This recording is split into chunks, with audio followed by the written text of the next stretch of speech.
Okay, hey everyone, welcome back to my channel. In today's video, I just want to blind react to this interview between Trevor Noah and Veronica Ivy, trans women in women's sports. So let's see what this has got for us today. I can only imagine that it's going to be something absolutely absurd, but let's get into it. Veronica Ivy. Welcome to the show. Thank you. So, I'm going to say from the top, because I've noticed this happens in every conversation.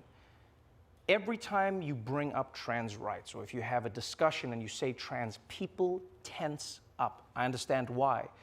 We live in a world where now there are people who are so transphobic that it makes it almost impossible for people who aren't to ask any questions, to have any conversations, to have any discourse that doesn't lump them in with transphobia. And so I'm really glad that you're joining us on Who's this. transphobic? I really wish that he would define transphobic, because often that word is abused to mean anyone who has anything to say, any sort of critique, any sort of question that might oppose or judge or critique someone who is trans or part of the queer community.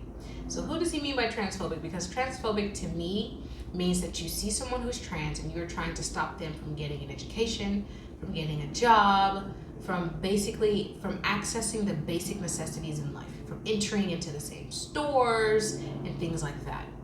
That is transphobia. Now, I think that there is an exception for very private places where it's not public. So things like a women's bathroom or women's locker room, obviously that's a little different, because I think that type of situation can be abused by freaks, by absolute weirdos who claim that they are women and just walk into these places and could pose a potential threat to women. And I don't think that is transphobic to say that that is a potential security issue. So who is being transphobic in society? To talk about this, because it feels like one of the biggest issues in America, and yet no one can seem to talk about it. So let's start with your journey. You've competed at some of the highest levels in sports. And you know, as your hoodie says, sport is a human right. That is what you believe in. Talk me through just a little bit of why you believe. What? Sport is a human right? No, it's not. No, it's not. Let's think about that for a second.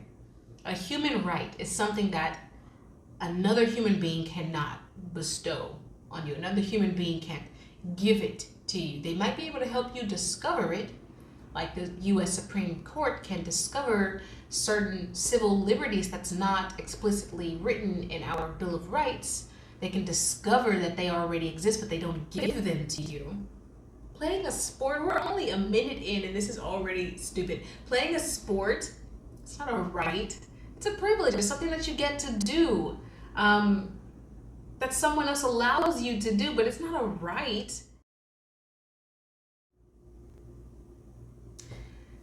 Okay, yeah, I had to think about that for a second. Sports itself, I think, is definitely something that is a privilege. Now, once you enter into playing sports, there's certain protections for you, like women's sports. There's certain protections there. There's certain things that women are entitled to when they play sports.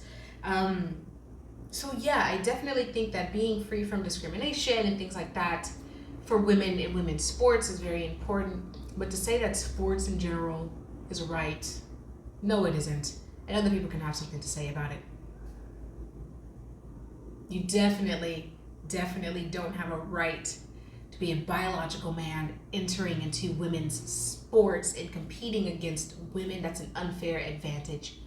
And if you have the right to do that, then women have the right to say, hell no, absolutely not. So I definitely think when he's talking about that, it's the rights that he's talking about is a little one-sided. He has a right to go into these sports, but women who are not okay with it don't have the right to say that they're not okay with it. Fighting for So it's transgender definitely athletes to one-sided. compete in the categories they'd like to in sport is so important. So it's a fundamental tenet of the Olympic movement that sport is a human right. So in their Olympic charter, in their fourth fundamental principle of Olympism, they say participation in sport is a human right, and they mean that at the competitive level. So This issue, people like to say that it's a complicated issue, and I don't actually think it is. I think it's very simple. It all boils down to, do you actually think that trans women and intersex women are real women and are really female or not?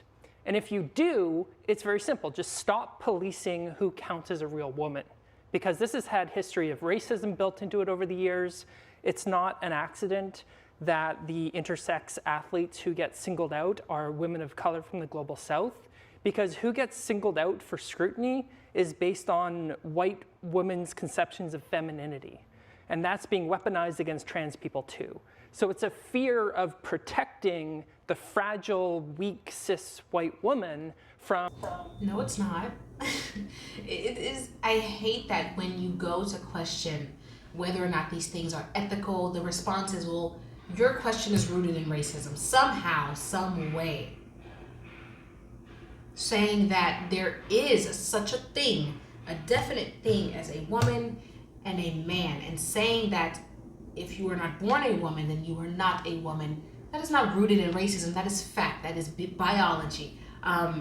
That's, to me, is such a cheap cop-out to say that to someone who has genuine concerns and has a genuine point that no, you can't just decide that you are the other and then switch. You might be able to switch your clothes, your appearance, but your cells, right down to the makeup of your bones, fits the gender that you are when you're born.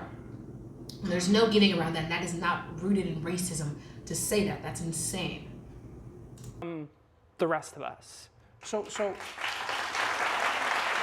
there are many elements to what you said, which I appreciate. So let's try to break them down. One thing that confuses me personally is it seems like we have discussions about who should participate in which category and how. You know, on the face of it, it seems simple, as you say. You know, if somebody identifies as a woman, if they're transgender, they can compete against women who are born biologically, and then if not, then not. But then there are many who would argue who are not transphobes. There are many who born biologically women who will say, but you have an unnatural advantage over me, and that makes the sport unfair. How do you respond to that? Yeah, there's lots of ways you can respond to that. So the first is the very language of you were born and I'm not biological somehow, like I don't think I'm a cyborg. So like this idea that like, oh, you're not a biological woman. That's not what that means. I am a woman, that's a fact. I am female, so all my identity records, my racing license, my medical records all say female, right? And I'm pretty sure I'm made of biological stuff, so I'm a biological female as well. So this question of... No, you can't just twist language that way and say that I am biological and that I'm human, but I'm female and that I've paid the proper money and done the proper paperwork to have my gender changed on paper, and then put those two things together. That is such a play on words. It's an abuse of language, and it needs to be called out when it happens. Absolutely. This is one of the, I think, people in this community and the critical social justice perspectives use this tactic of twisting language, dialectical traps that they set you up in. So to say that I'm biological, like, yeah, you're biological, but stop.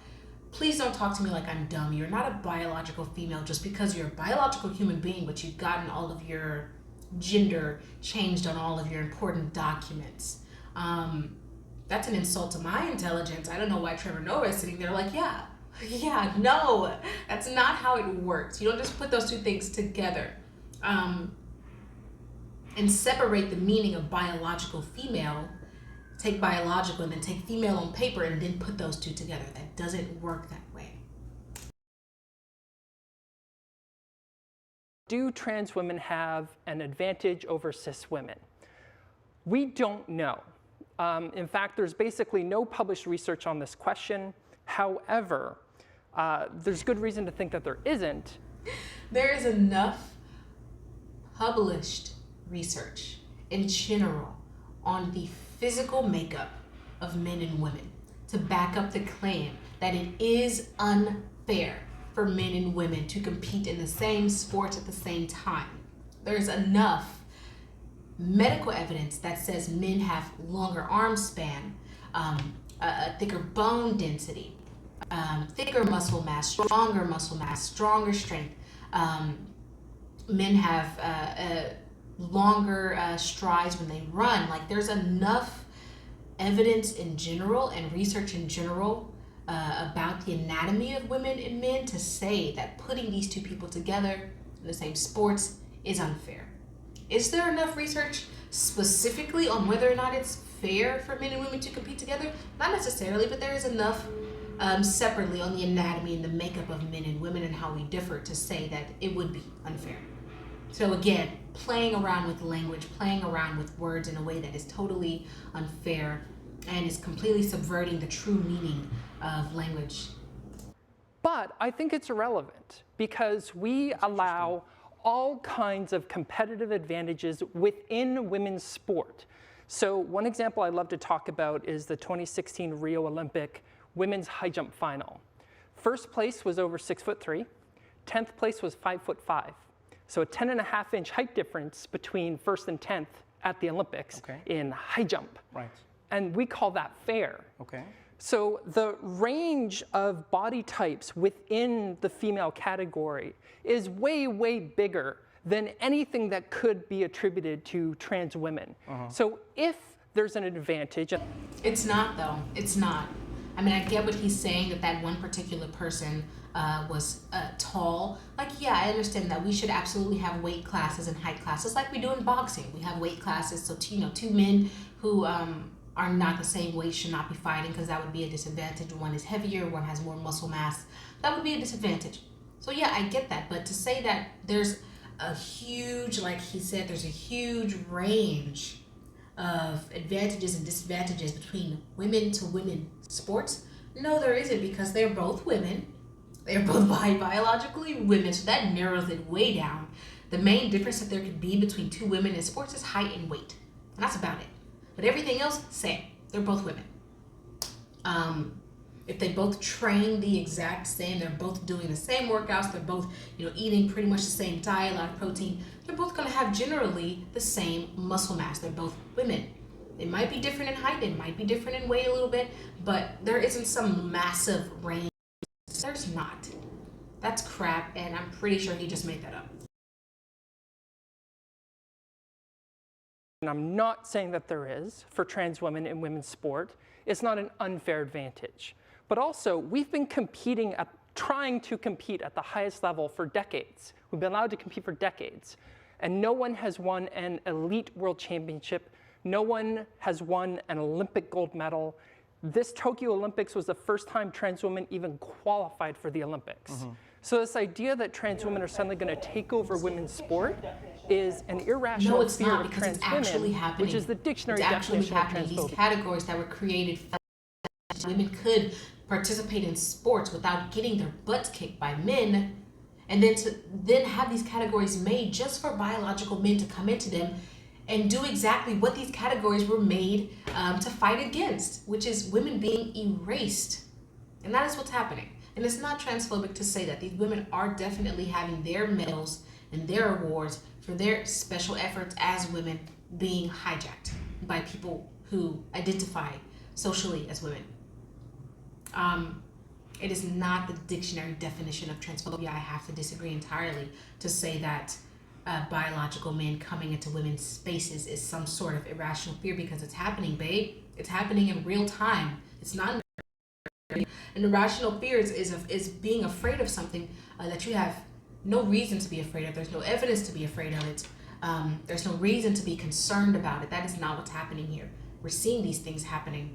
We're hearing the stories of women, girls all the way down in high school, who are experiencing boys coming into their space, boys who claim that they are trans coming into their spaces, taking their medals, being in their private spaces, their locker rooms. This is not being made up. This is actually happening. So it's interesting that you say that. The audience is a bunch of idiots. idiots. That you say that. Okay, everyone, I forgot to record a clip letting you all know that I'm going to be splitting this into parts as it's very long. Head over to my channel to see part 2.